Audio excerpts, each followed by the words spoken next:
What is going on, everybody? My name is Clutch Sometimes, here bringing you some power rankings for week 2 of the UPA. I am joined once again by M Dragon.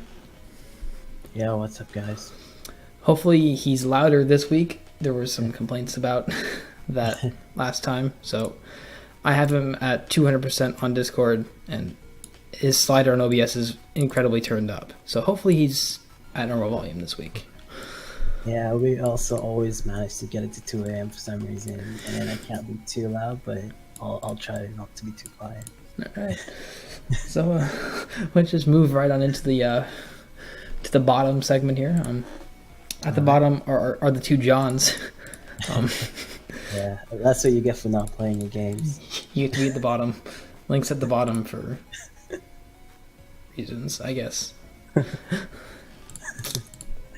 Moving on to our number 12 team, would be B-Town and the Bloomington Heirlooms.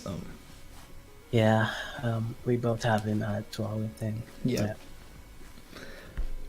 Just I think I just struggled throughout this game a fair bit. I think the lead was questionable because probably shouldn't have led with the thing that he wants to win the game with, unless he wanted to break with it. But it's pretty hard to break with Crustle, and Medi's always got a full health rotom sitting there. Yep.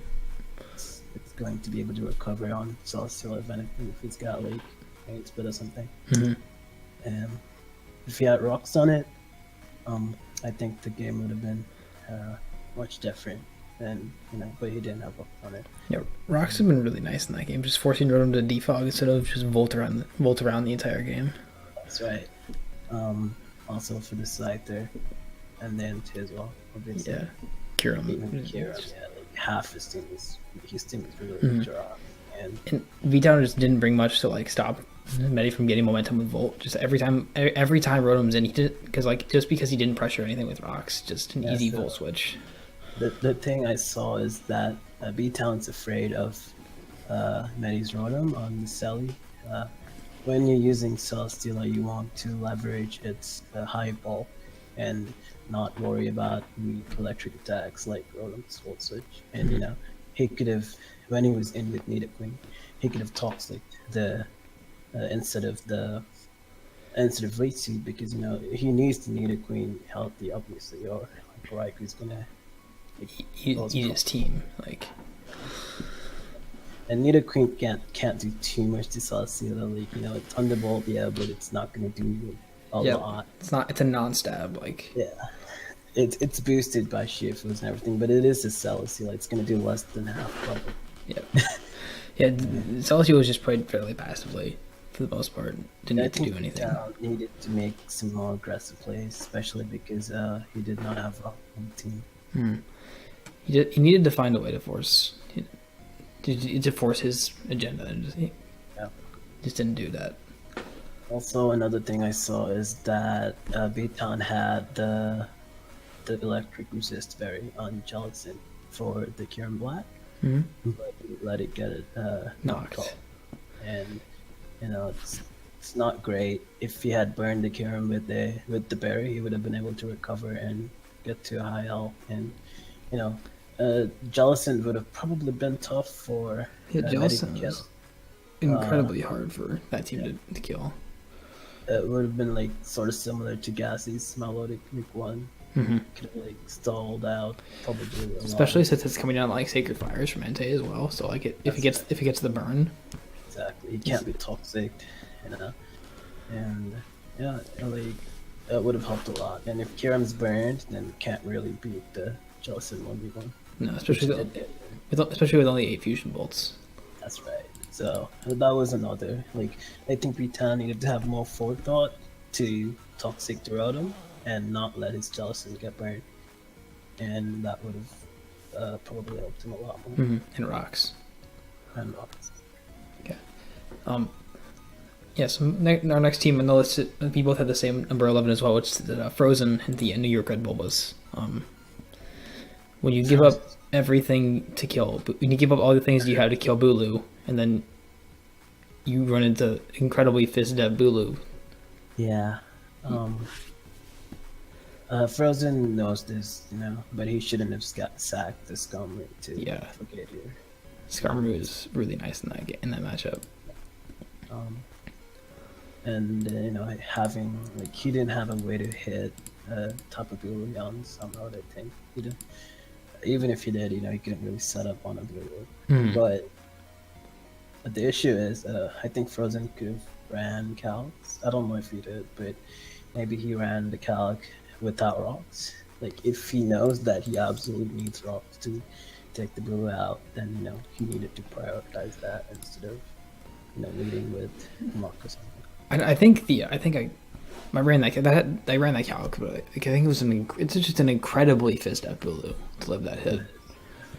But when you run calcs, you always want to see the worst case scenario. It's to true. give yourself the best possible chance of coming out on top. Mm-hmm. So he wasn't. Lolly wasn't even like fully fist up. He was just like very very fist up. Yeah. So living yet, but the game basically came down to that. If the Bulu died, Frozen would have won easily. With the Bulu alive, Frozen just couldn't kill it and Yep. couldn't deal with it. It was just, that Bulu living and to like leech back up and just not die like. It basically got back up to full. Yeah. The leech. With leech plus the grassy terrain, like it's Yeah. just ridiculous. Yeah, Bulu's one of those mons. It's a little like it's not as great as the other toppers maybe because of that 4x weakness, but Mhm. does have very good bulk to be able to live like stray HP poisons. Like it's not like Whimsicott is not going to go down immediately. Yeah, it's not. It's certainly not a frail Pokemon. Yeah, it's a good knock for sure. It was just able to tank that and basically won the game for Lolly there. Yep, that was a really nice set. I mean, it doesn't. The thing is, it just didn't beat like Mach or Skarmory, and like Frozen just threw both those away like really early. Yeah, exactly. And I don't. And like you didn't really even get much out of it either. Like Skarmory didn't even get him rocks.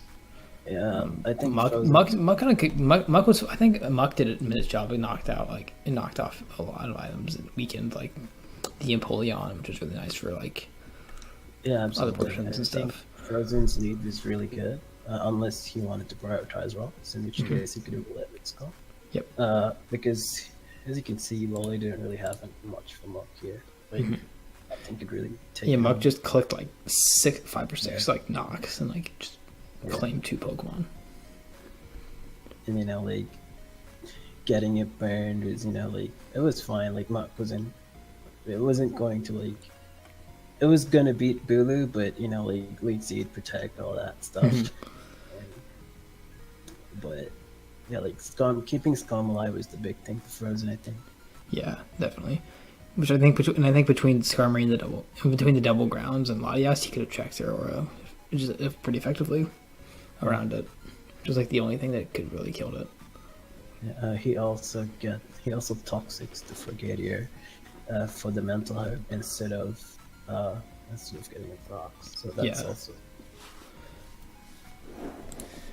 Yeah, if he had Skarmory alive, I think that it's a very different game. But yeah, in a game where you're relying on rocks so much, it might even be worth to bring double rocks instead of only on one mod. True. Yeah, that's it for Frozen, I think. I think so as well. I think we can just go to Rish on this next one here. All right. So Rish, I have Rish at 10. You have him at 9. We're fairly close. That's right. Rish, I think his he kind of made a weird. His Prof played him really well in the early game, but I think Rish needed to realize that once the dude Drew was toxic, it was pretty hard for him to deal with Manectric. Yep. Toxic is a pretty common-ish move on Manectric. You want to toxic those bulky grounds, bulky dragons. They can make such in much all the time. It's just one of those things that happens. He didn't get anything out of Manaphy at all. Yeah, Manaphy also, and then I feel like everyone's just running screens against him because of He's just got these he's got these big scary double psychic rakers and Manaphy, and like people are gonna run screens. Yeah, he's gonna have to find a way to play around Adapt. that. He kind of threw away at one point in this game. He just throws away damage on like he throws like 60% on Metagem when he doesn't have to. Yeah. Like there's just a few parts of this mid game for him that was just really I think questionable. he said he doesn't want to get trapped on top of Lele. It's the reason, but still. Yeah, It was also just, I think, just a hard matchup for Rishto and Scarflando. Kind of just won the game, but it looks like he didn't have much for it. that's true. And it's the nature of Rish's team with his speed tier jumbles. That's right. I think Rish needed to realize that Scarflando was a problem, and needed to run Scarflando. I think like that was. I think he pretty much had to. Yeah, you just had to find a way to kill Bronzong and get Bronzong doesn't have recovery, so it's not. Like, exactly. Every piece of chip on it matters. So like, I think what Rish needed to do is kill Bronzong somehow and help doing with Scuffliner, because like Scuffliner is a thing. It's a very common set. Yeah. Like when your only ground immunity is Swallow, it's just not going to be great. Yeah, I mean, Scarfly, they just kind of cleaned that team once Swallow went down. Yeah, exactly. Yeah. Okay, so I think we move on to the next game here. The next man here. I think it's enough for Rish. Jank and the Anaheim Mighty Ducklets. I have him at 9. You have him at 10. Right. The reason I have Jank lower is because I think he needed to find a way to deal with the hazards from you. And it was obvious that he's a little weak to hazards here. Like his removal is not the best. I think his removal options were before pre-trades were Arrow and Blaziken. So like yeah. And he doesn't have that grounded poison to absorb the spikes. And T spikes is one of the best ways to deal with Zygarde, I think, because it is so bulky. Yeah. And the thing doesn't die. It is so bulky, and if you can get it poisoned before it even comes in, like that's one of the best ways to deal with it. It's ideal because like sub Zygarde, it's just tough to deal with, and you can't toxic it with bulky mons because it's just gonna sub up. Yeah, exactly. Yeah. And also the Jolteon is good, but the Scoff Hoopa I think was a good bring from Jack, because just in case he couldn't get webs up, which he didn't manage to get webs up. Yeah, webs was something certain that was like good for him if he got up. They were like it was hard to play around, like trying to get him webs up. Yeah, definitely. I think he just couldn't get webs up because he was just under a lot of pressure from hazards, and the odds as well just setting up pretty early. Yeah, and Gardevoir was it was a good threat against me, but like it was hard. You just struggled to get it in. Yeah, like when it's poisoned as well. Like basically, I think the toxic spikes is what ended the game for Jack there, because had he not been poisoned there towards the end with Hoopa, like, he could have had a better shot. Yeah, definitely.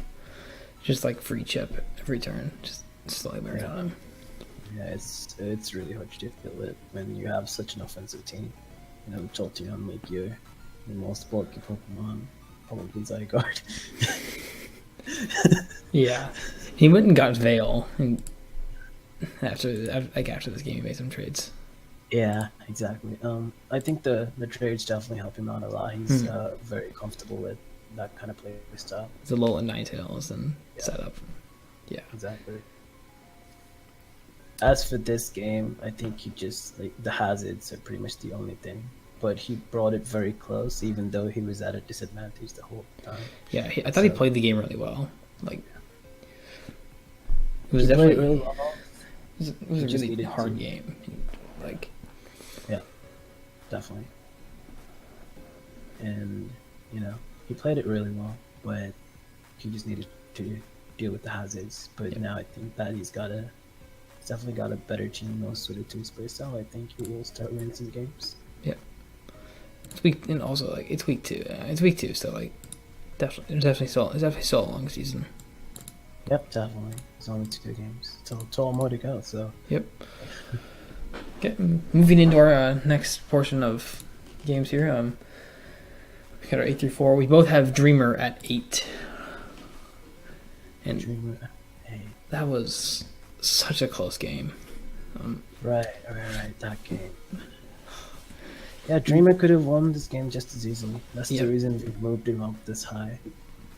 A couple of good rolls went his way. If he had a couple of rolls go his way, we would have won. If he had rocks, that game's his.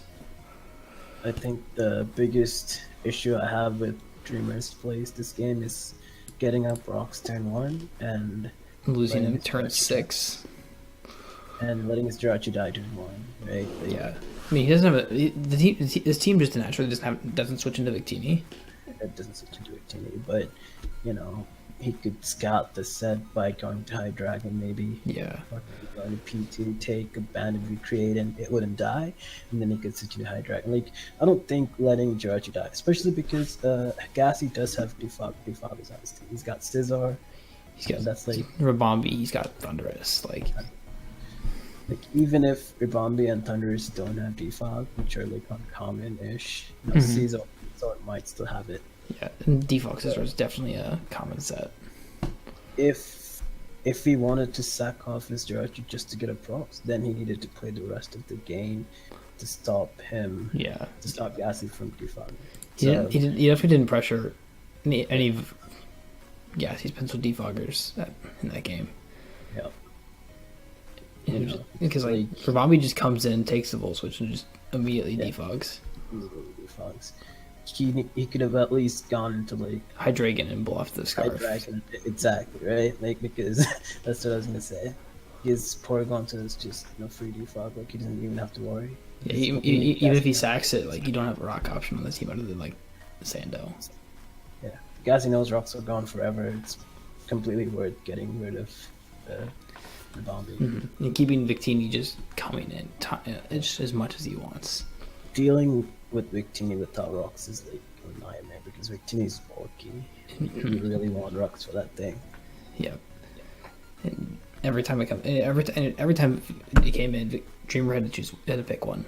Like, there was no ifs, ands, or buts about it. Like, here comes Victini. He had to pick a sack. Like, yeah, I think he's playing Lantern pretty well. Like, doing the slow wolf stitch has been pretty good. Yeah, it's good. It's nice with like Mega Cross.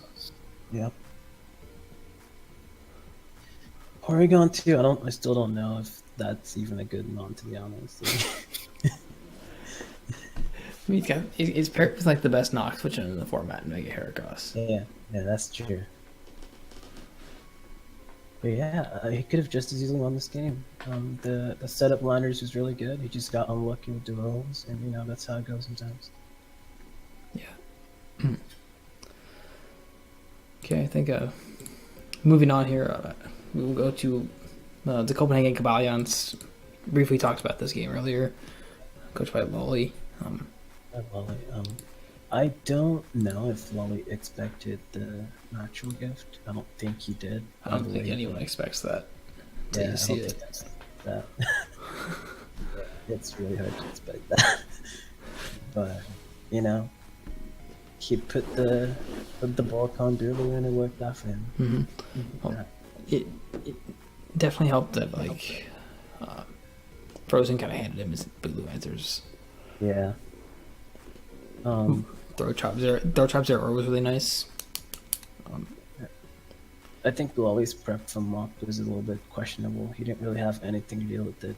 Pretty much everything got 1v1 by Mock, which is the reason he had to sack off 2 Mocks. Yeah, what does he even have on the roster for Mock? It's not much. What's his ground type?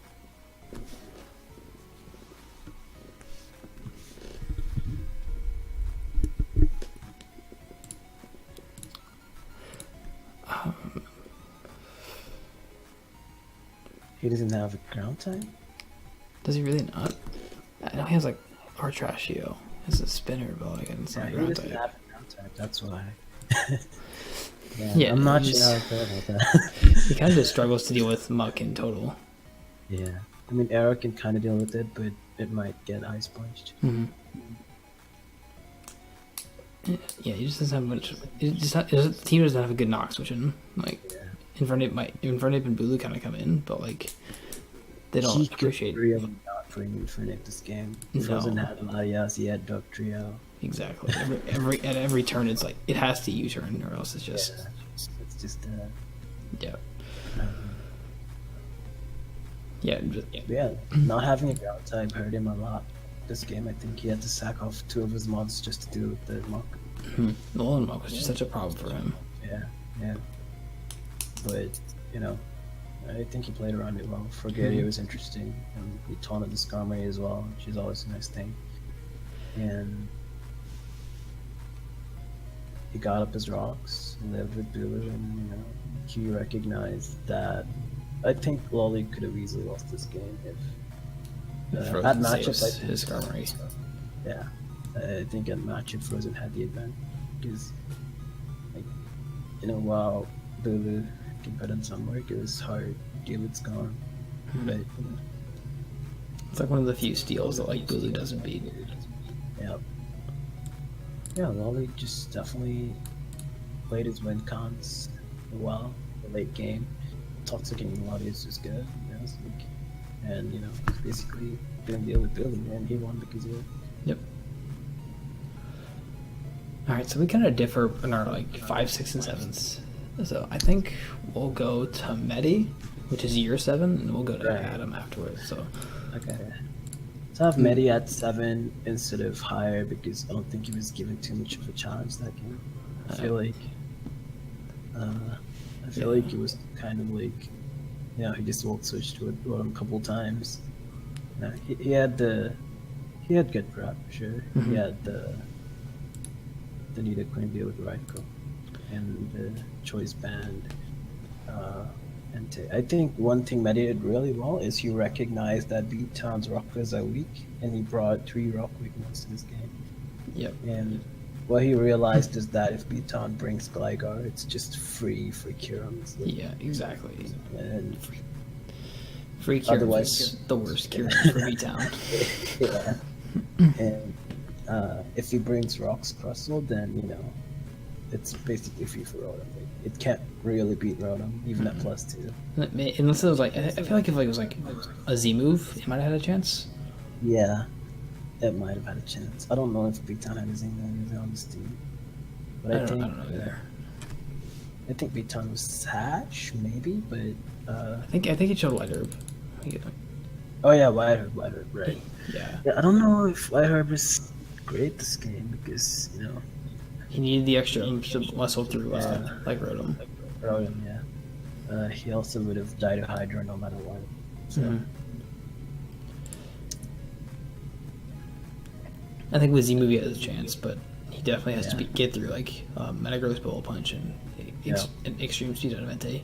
It might not have been a 6-0 in that case, but if we're talking about Medi, not B-Town. right. Yeah, Medi just his prep was just really good. You know, the 3 Rock Weak mons this game was perfect. You know, like when you can take advantage of your Rock Weak mons, it's like that's one of the best things to do because Rock Weak mons are like, you know, like Scyther would probably be a lot higher tier if it was not Rock Weak. Yes, Because it's really bulky, it's pretty fast, and it has like good setup options. There's like options in like Pursuit as well. Yeah, Like, strong aerial ice is really nice. And you know, something like Entei, when it's not taking rocks damage, is so threatening. Yeah, It's Bandit pretty Sacred bulky. Fires are hard to switch into. Yep. And Kyurem is like the perfect example, right? The only reason it's even allowed is because it's with the rocks. If it wasn't, like, it should be banned because it's so good. So hard to, I think it's so hard to kill. It's so bulky. With the advent of like a super effective berry as well, like it's incredibly To hard. put it into perspective, like you can live with choice specs kill to your secret story without much investment from full. Like, that's just ridiculous to me. Good degree. Yeah, I think I haven't been really high just because like Yeah. he may not have been like the most challenging game for him, but he played it Yep. really well. Yeah, And he played it really well. 6 I think. is still a tough thing to do. Oh yeah, absolutely. He kept his, he kept his sack mons. He didn't even need to sack anything. I think the wall switch into Kiram is really showing. It's really starting to show in this game. That has put in a lot of resistance. That's such a scary combination. Yeah. It's also got his U-turn Scyther. Scyther was really nice for like helping him check Latios as well. Like if it was Z move. Yeah. Exactly. And Scarf, if it was Scarf, he had like Megaros for it, just really solid. Yeah, I think Medi just did exactly what he had to do. He played well. I would have him higher if this was a harder game, for sure. All right, so I think moving on here, we'll go to we'll kind of transition into your game a little bit. Let's talk about Adam first. How about Adam, right? So I have Adam at 6. You have Adam at 5. I thought Adam played this game really well, especially the early game. I thought Adam played this game really well. I don't think he made too many mistakes at all. If I were to point out any mistakes, honestly, I can't think of any. Like, he bluffed his stuff on Ronan really well. Yeah. And Mew is such a great style breaker in total. He brought exactly what he had to bring. The taunt Mew. It's the best way to beat what I have. Yep. And he had the sub Mega Blast, so it's pretty good, nice scouting. And his lead was perfect because he realized that not much on my team, can deal with the Blastoise, at phase. Maybe a Z-move guard chomp, but I was probably not going to lead with that. No, you definitely take guard chomp that kind of matchup. You don't want to risk it like against a Scarf or turn 1. He had the Bandit Star after, which I basically don't have any switches to. Like Aggron can take it on obviously, but it's yeah. He kind of forced you into a lot of more scouting plays. Yep. To like figure out what that Staraptor was going to do. Yeah. I had to scout a lot early game. Like I was scouting with my Clef to figure out what the Mew wanted to do, and then I was scouting with my Coon to know what item with the Staraptor was. Yeah. That game flipped like what was it? It was a turn like 18, 19, 20. He doubled out a Staraptor. I think that. Yeah, that play. I don't think it was a bad play. I think he played. I think he made the right play. I think I get what he's getting for there. He's trying to call Aggron. Yeah, because he was going to lose too much momentum if I go into Aggron there. Yep, absolutely. Bird wouldn't do much at all. And yeah, he had to make some form of call. Yep. And sub on guard jump is just the better one. Yeah, it was. I think you made the right play. I did. Yeah, you just made a better one. It just. He didn't. It wasn't a mistake. That's what I'm trying to say. Yeah, absolutely. It wasn't a mistake at all. Yeah. Then once Clef got the call mine was game. Yeah. Adam's fairy resist is really lenient on Rotom Heat to take it to the range of rocks. I knew he wasn't gonna let me calm mine for free, because if I do calm mine, like he can't beat Clef at all because his fairy resist is weak to rocks. Both of his fairy resists are weak to rocks. Yeah, it's Volcanion and Rotom, but double fires. Yeah, and like it's probably not a great idea to bring both of them as well. No, especially when they both run. Volcanion just lets in Suicune. Yep.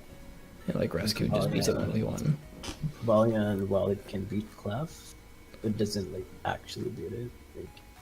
It can't actually 2-hit KO Clef, and Clef can 2-hit KO it back. Yeah. So.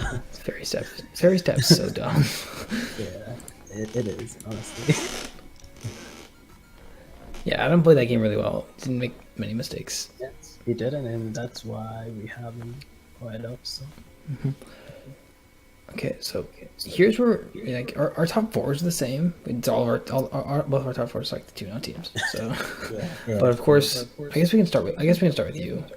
Wait, no, actually. Yeah, we just talked about that game. Yeah, so we can keep going on you, I guess. Yeah, so that game, it was a hard game for sure. Um, Adam had a Adam had a lead at the start of that game because he led with the one thing that I couldn't like deal with too well. Like here, at this point, when I led off with Clef, I don't know that my Clef falls last up, which it actually does, because he's only got Scald and Dog Balls, which neither of them do much damage. Yeah, you don't like a flash cannon or something like that. Like, Yeah. I was a steel resist berry on my Clef, and the reason I switched out is because I didn't want him to pop my berry with flash cannon. Because I knew that Clef could take any hit from this blast noise and it could set up on it pretty freely. But I didn't want him to pop my berry because I wanted to deal with Cavalion later if the need did arise. And that's why I switched out. In case he went for flash cannon. He had the sub. The reason I had Roar on my Suicune is for more for Volcanion instead of Blastoise because Volcanion does have Water Absorb. yeah, because I think any form like setup in there is just kind of bad.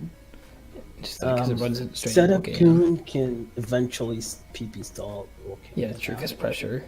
Yeah, but I didn't really want to do that this game.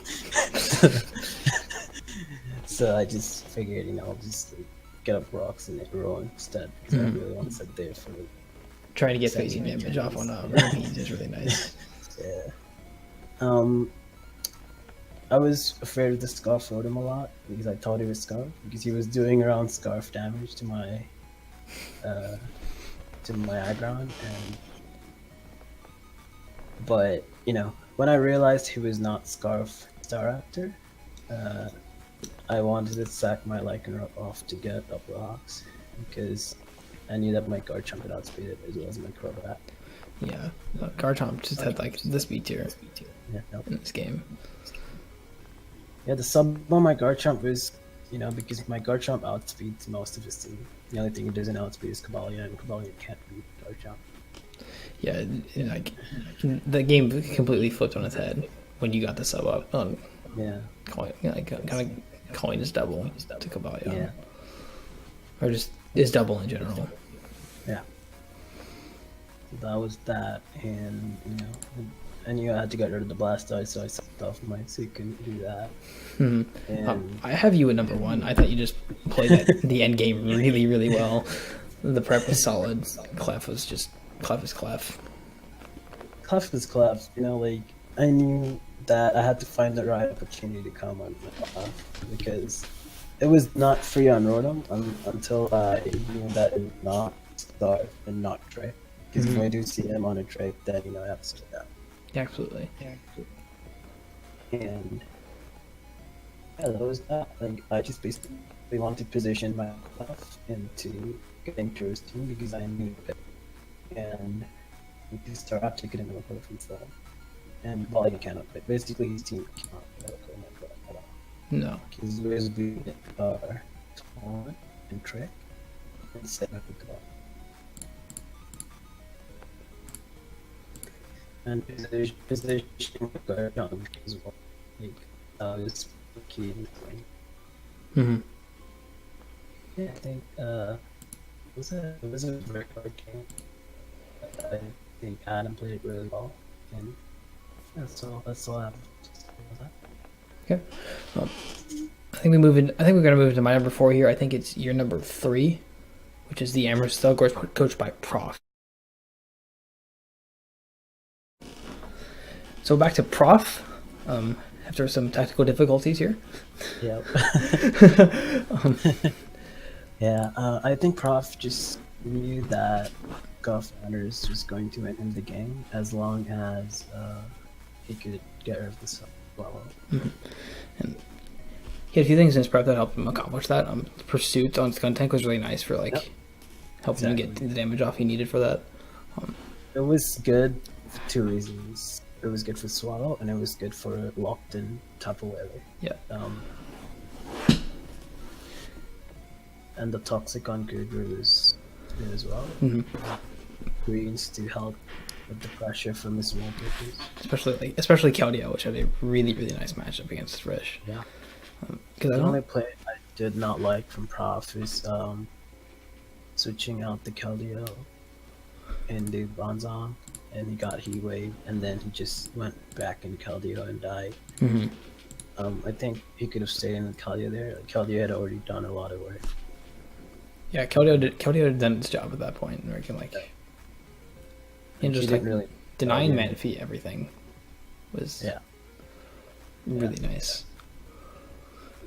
If he can beat Yamanif with Keldeo, like You've already done enough. Yeah, just having Bronzong taking all that damage for no reason is just kind of bad.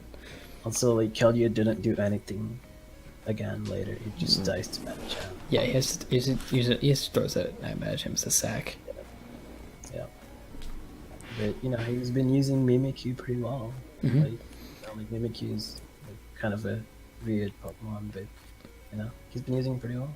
Yeah, he positioned it really nicely around in that game, just to like take things off. Yeah, and once Spell was gone, like, and he had like the chip he needed on like Lele, Scarfinder just won. Yep. Mimikyu is also really nice this game because it does outspeed Lele by 1 point. Yeah, that speed tier is fantastic. And with Mimikyu, he could scout the item on Lele. He could figure out if he's Scarf or not. Mm-hmm. Because he could just, he won't take damage because of this guy.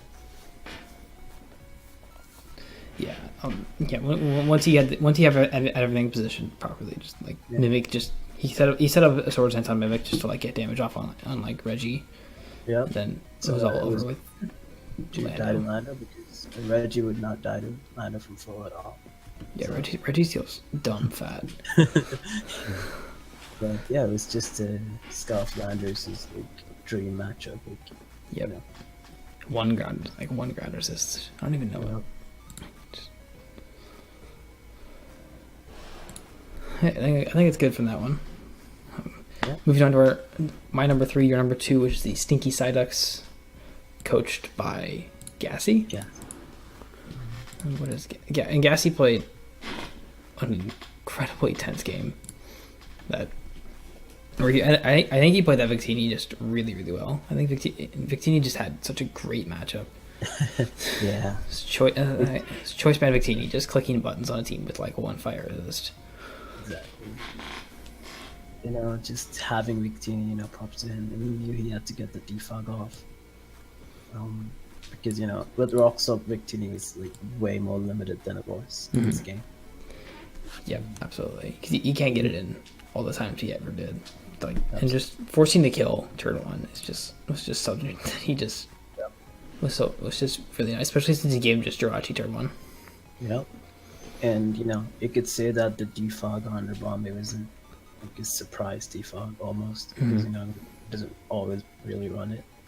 But he got it off.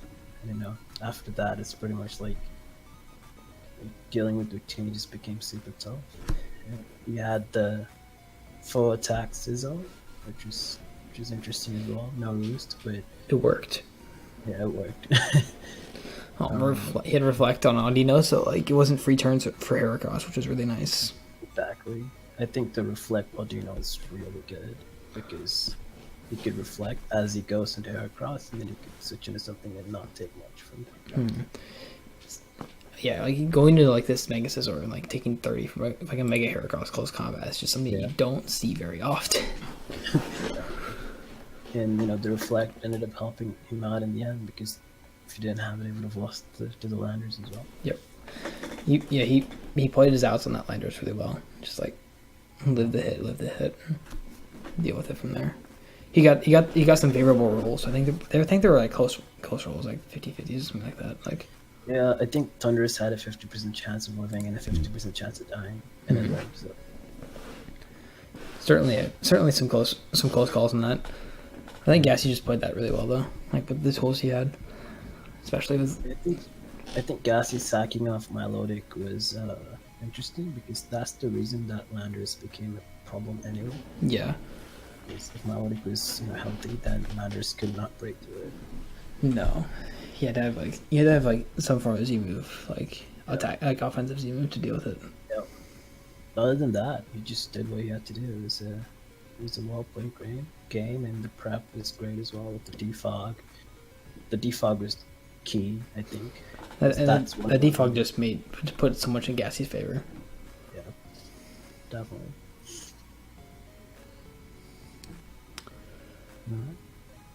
I guess it's time to move on to me then. I have myself at 2, you have me at 1. Because apparently here in the PRs for the UPA, neither me or M-Dragon will put ourselves at first. So we had to put each other first. That's just not gonna happen. Sorry. Alright, so your game, I think you recognized that hazards, they were key, and you led with them, even the sash lead, and getting them up was just key. And yeah.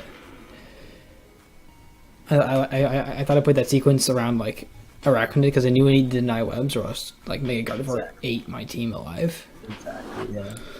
So I kind of get a little bit premature. Kind of just died. It was there to spin in case like I had a bad situation where webs came up. Alright, so you sacked it because webs were not there. Okay, that makes perfect sense now.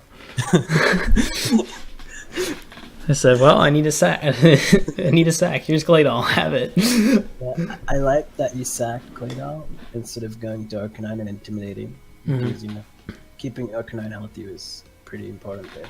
Because I needed it to like scout Hoopa. Exactly. The Arcanine set was also really good. I think it was like Spadef. It was incredibly Spadef. It was like a weird. It was like a really specific spread to like take on Hoopa. Yep. That was a very smart set. Because I think you would have lost to Hoopa if you didn't have that set. Because I was really surprised how little that Dark Pulse did. Yeah, I wanted to bring Crooked out of this game, but like I just couldn't fit it. It just let in too much. Yeah, makes sense. It's just so strong. Just 2-8K with that Gastrodon, like without even rocks on it. It was a Fizdef Gastrodon, I think, check like the Zygarde, but like. Yeah, makes sense. Yeah, just had all the right things. T-Spikes just were. T-Spikes are so good. So good. They basically won the game. Yeah, pretty much. Just free that free 12% every turn. Yeah, Rose Raid's a really good nom. Like even though it doesn't, I don't think you have an Rose Resist either, do you? Yeah, because of Rose Raid. Yeah, I don't have Zygarde and Mega Gardevoir are just so scary against my team because like I don't have an arrow switch in and I don't have a Mega Gardevoir switch in. That matchup was super frustrating to deal with. Yeah, but you just played around it well. Like it was not an easy matchup at all. I don't think any matchup versus Jink is gonna be easy. No. Because Hoopa and Zygarde just break pretty much everything. Yeah, and now I guess there's a Mega Gyarados on that team to deal with everything that's left. Everybody better find their dark resists. Honestly. I think Prof and you got away with the easy version of the team. Yeah, Zygarde on Veil is just literally the most scary thing ever. Jank is also really good at using Veil. Like, he's used it a lot, and he's just very comfortable with. He knows when to get it up. He knows when to set up. Yeah. Yeah, that's gonna be interesting to see. I thought I played that pretty well. I like T-Spike. Once I got T-Spike and like denied webs, that game became like that game freed up a little bit for me to like not lose to Hoopa. You had to get the start of the game right, and you did just that. And after that, it was pretty much kind of like autopilot a little bit. Yeah, that was a very well prepped and played game. Yeah. That's why you have to get number 1. Wow. Number 1. Better go tell my mom. All right, so that's gonna do it for us here this week. So sorry, Johns, you're at the bottom. Play your match. Play your games, and hopefully week 3 we can get everyone in their right spot because they would all play their games. All right, so that's gonna be it from us. So see you. See you guys next week.